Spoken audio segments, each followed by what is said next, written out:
За България откриването на тази писта е една огромна стъпка напред. Писта ме впечатли с денивелацията, която има навсякъде. Това го прави много по-интересно за нас пилотите и някои завои не се виждат докато не влезеш в тях. Това на мен много ми харесва. Също така държеше повече от колкото очаквах. Беше много приятно за каране. Най-предизвикателният участък би трябвало да е от 6 до 9 завой. Може би там е доста шантаво, нямаш много прави и всичко се слива в един завой. Така че го прави много технично, особено с по-тежки коли.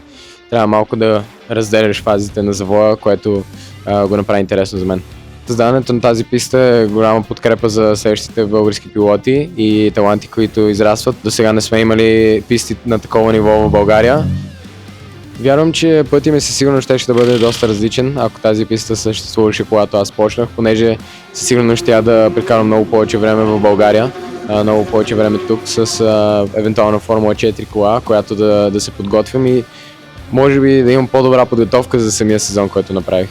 Със сигурност вярвам, че тази писта може да създаде победител в Формула 1. Надявам се първи от тях да съм аз. Също така е много близо до София, така че по всяко време всеки може да дойде и да кара да се наслади с която и да било кола. Сигурно ще го правя често, така че ви съветвам и вие.